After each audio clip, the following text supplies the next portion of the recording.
gift to have the privilege of being in the rooms with those people and to be able to learn from them, just as a human being. And there was just something, there's just, you know, there's just something so special about learning from others. And to be honest, particularly from our elder residents. I mean, at that time we were, you know, early 30s, I guess. Right. And the graciousness of the people of Charlottesville was so obvious to us, you know, in allowing us. I mean, the perfect story is Mrs. McGinnis. When we went in, we met her. Cindy Stratton from Barrett Daycare was the one that introduced us to Mrs. McGinnis. We go into her room, into her, you know, the living room, and she gets up for a minute. I mean, she was, I guess, about 98. She was 98, yeah.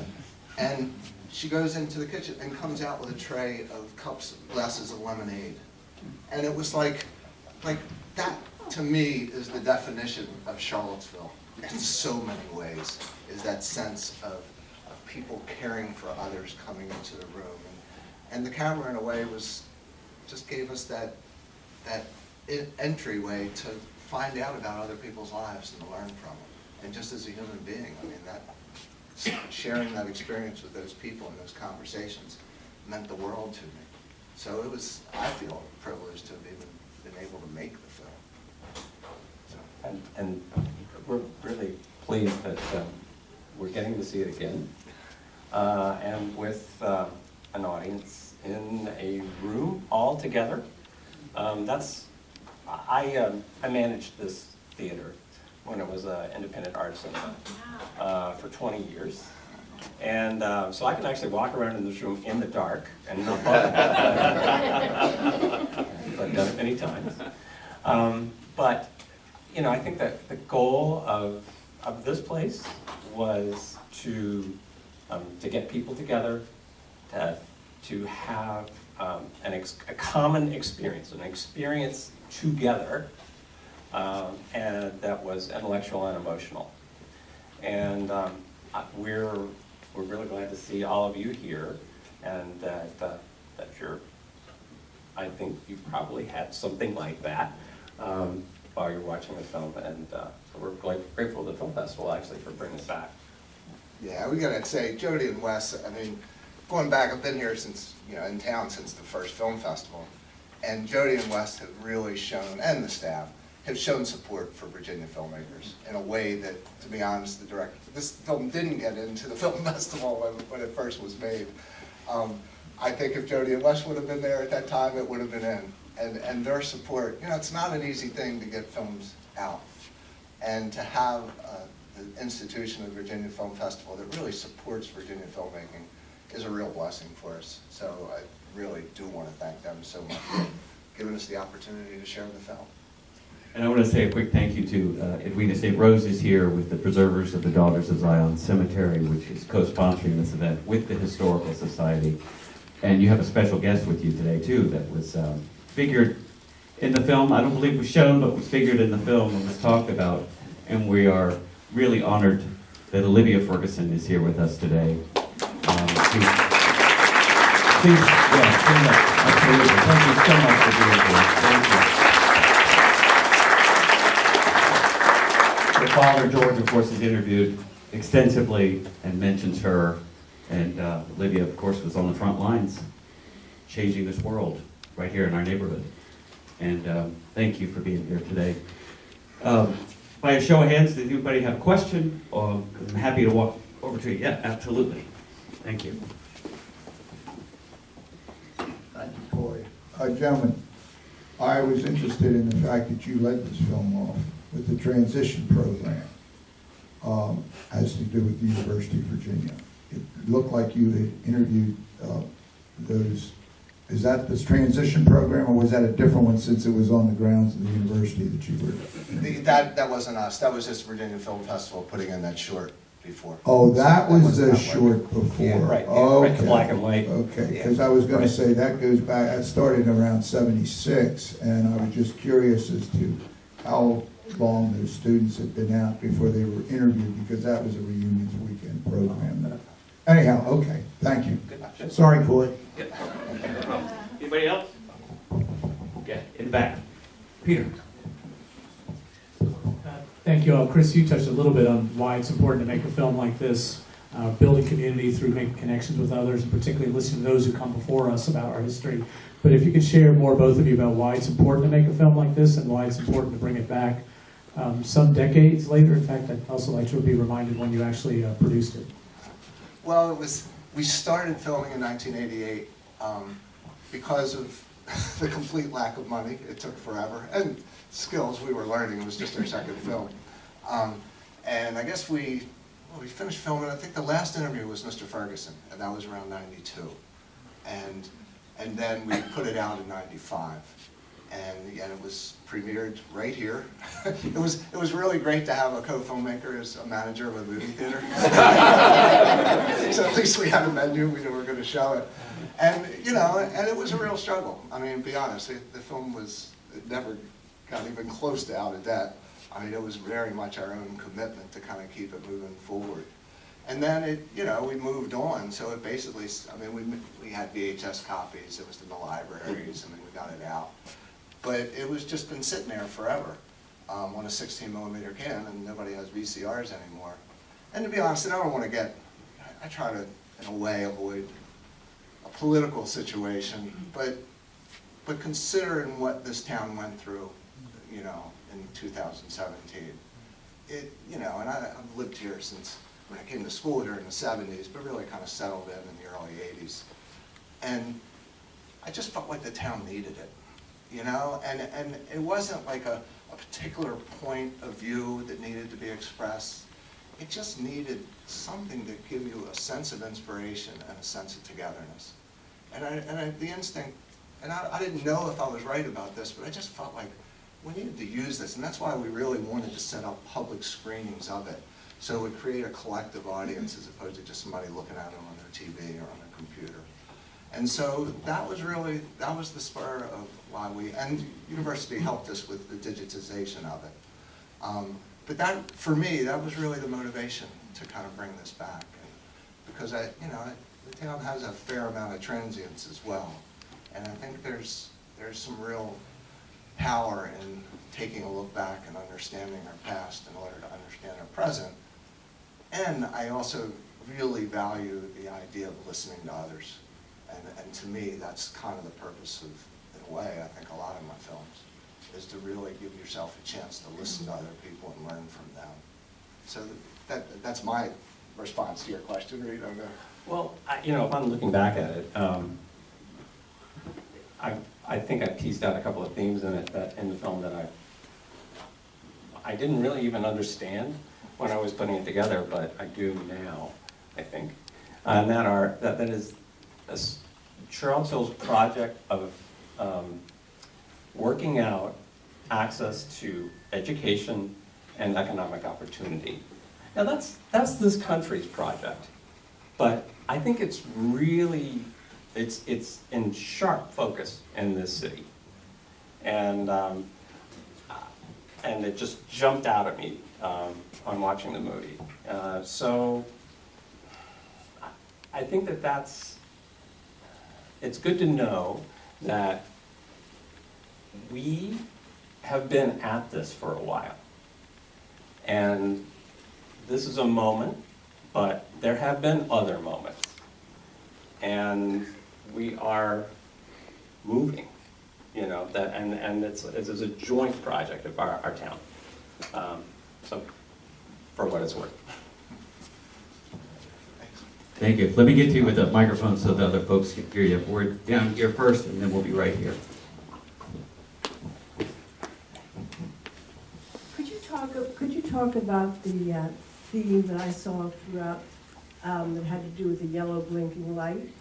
It was very much in evidence at the end, and maybe you could relate that to what you've just been talking about. Maybe not. In that sense, I think it was more just it connected with the visual pace of the film. Oh, sorry, thank you. It was more, in many ways, we wanted to, we're always interested in representing the visual reality of the place. And to kind of step into those moments and give an audience a sense of emotion and feeling by presenting an image like that And just as opposed to forcing people, okay, you need to think this, oh, we need to cut this, just to give people a sense of space and time and reflection, which I think so much of this film is because it's reflecting so much on our past through the stories of the people in it. So I can't say there was really a thematic element with that choice. It was more just a visual kind of It instinct. didn't have a meaning to you. No, I mean, because at that point, It did to me. we didn't know that they were going to get rid of the yellow lights, because we didn't know we were going to have so many more cars and people. You know, the town is that low-key a town at the time that after 10 o'clock, the traffic lights just turned to blinking yellow and red on Main Street. I miss it. Here's another question here. I would like to go, you go away, please. I think the way you both used time as a luxury, there is a brilliance in your slowness. There is something like a paintbrush is painting slowly those faces and people and stories. I must say it is masterly used, because in film everything gets jammed in and very fast and has to be cut. And you didn't do that. It is magnificent, really it is, to sit there and listen to those people for such a long time that you become a friend with them. You become, time, magnificent use. Well, thank you. I mean, because for one, you know, I feel like we're countering the trends by being slower filmmakers, and people that know me often hear my recommendation of drink a cup of coffee before you see my work. But I very much believe in that idea of allowing people that time and space to listen. And I really, I'm a big fan of slower films. I can't say that that's helped us with fame and fortune, but I still very much believe in it. So to be honest, I really appreciate your comments on that, because it's not something that you always hear about slower films. That's right. Time to not only listen, but actually to think yourself about what you're hearing, rather than just, it's the next thing that just knocks what you're trying to formulate out of your brain. I think that's maybe also kind of how it works too, or how we hoped it would work. Back here. Hi, I moved here in 1990, and I moved here alone with no relationship to the city. And it took me a while to, make some friends and understand. And I watched your first screening here in 1995, I just learned. And it really gave me a sense of the community that surrounded me. And I so appreciated watching it then, because it made me feel like there was a place that I could belong. So seeing it now, some 23 years later, was really special for me to see that footage, the older footage, and then the more recent older footage, and then knowing what it looks like now and having been a part of that community ever since. So thank you. Thanks. Where am I going next? Over there. All right, wait. Cool, thanks for doing this.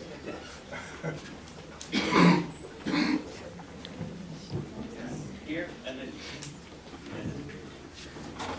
I have to concur that the visual pace was beautiful, but I also think that the dignity that I saw was representative of Charlottesville. In these days of barking, so many people barking, would you consider making another film about Charlottesville today and showing a more visual and dignified approach to discourse, and what do you think it would look like?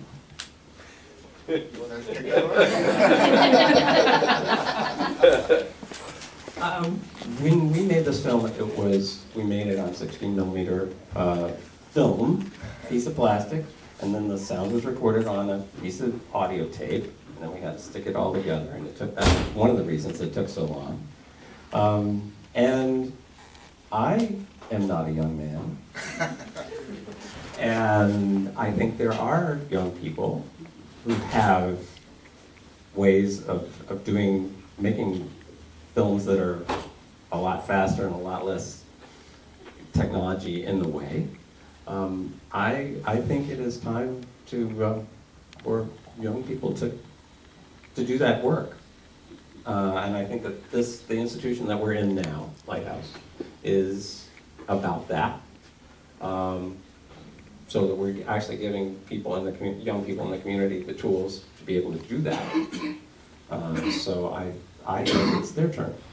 Well, you know, to follow up on that, there's been some talk with the Historical Society and Lighthouse to maybe use this film as a kind of a teaching model for the young students at Lighthouse to talk about documenting and doing oral histories of this town. So that is one way the film would take. I remember when we put this film out at the premiere, and it took 7 years to get to that point. And somebody said, "Oh, what about a film on Ridge Street?" I was like, no, 7 years on this road was enough. So I have to say that there's a couple other films I have that I'm kind of working on. I mean, besides trying to put out, I got to mention, I've got one tomorrow at the film festival, so not to be a salesman, but take a look. No, give us the details. When and where? Just really quickly, Seats at the Table is at Newcomb Hall at 2 o'clock tomorrow. And it's about this remarkable UVA class that takes the students from the university into the Beaumont Juvenile Correctional Center, and they study Russian literature together. And it's an amazing class. So if you come, I think there are still some seats available tomorrow.